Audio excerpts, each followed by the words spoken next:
Brought to you by Penguin. Anaximander and the Nature of Science by Carlo Rovelli. Read by Roy Mcmillan. Please note that a PDF of the illustrations that feature in this book is also available. It is said that Anaximander of Miletus first opened the doors of nature. Pliny, Natural History 2. Introduction. Human civilizations have always believed that the world consisted of the heavens above and the earth below. Beneath the earth, to keep it from falling, there had to be more earth, or perhaps an immense turtle on the back of an elephant, as in some Asian myths, or gigantic columns like those supporting the earth according to the Bible. This vision of the world was shared by the Egyptians, the Chinese, the Mayans, the peoples of ancient India and sub-Saharan Africa, the Hebrews, Native Americans, the ancient Babylonian empires, and all other cultures of which we have evidence. All but one. The Greek world. Already in the classical era, the Greeks saw the earth as a stone floating in space without falling. Beneath the earth there was neither more earth without limit, nor turtles, nor columns, but rather the same sky that we see over our heads.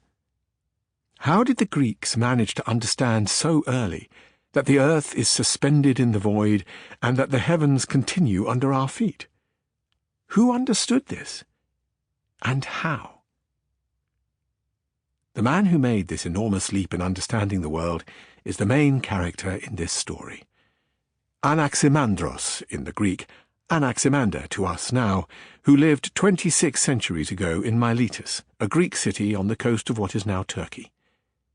This discovery alone would make Anaximander one of the intellectual giants of the ages.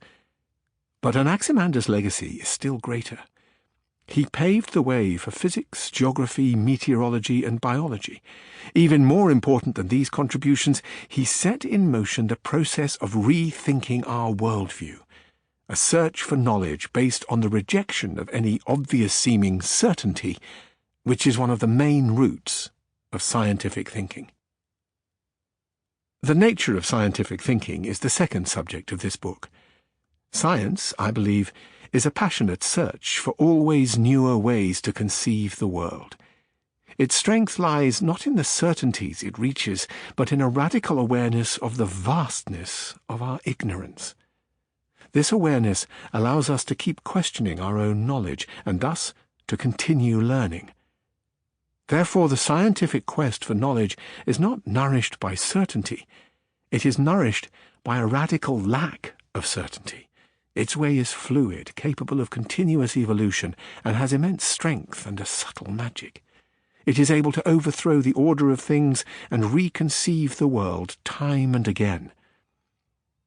This reading of scientific thinking as subversive, visionary, and evolutionary is quite different from the way science was understood by the positivist philosophers, but is also different from the fragmented, sometimes dry image of science provided by some more modern philosophical reflections on science.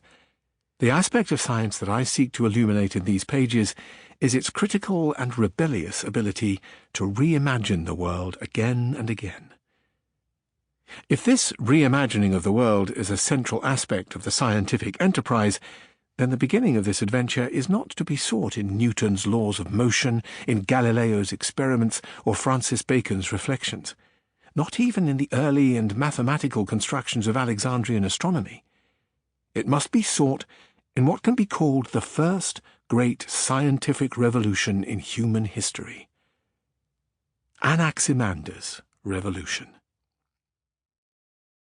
There is no doubt that Anaximander's importance in the history of thought has been underrated. Footnote. The situation is changing. Several recent studies converge on this point. Daniel Graham, in Explaining the Cosmos, the Ionian tradition of scientific philosophy, comes to conclusions very similar to the ones in this book. In the introduction to the essay collection Anaximander in Context by Dirk Kupri, Robert Hahn, and Gerard Nadaf, we read, "We are convinced that Sample complete. Ready to continue?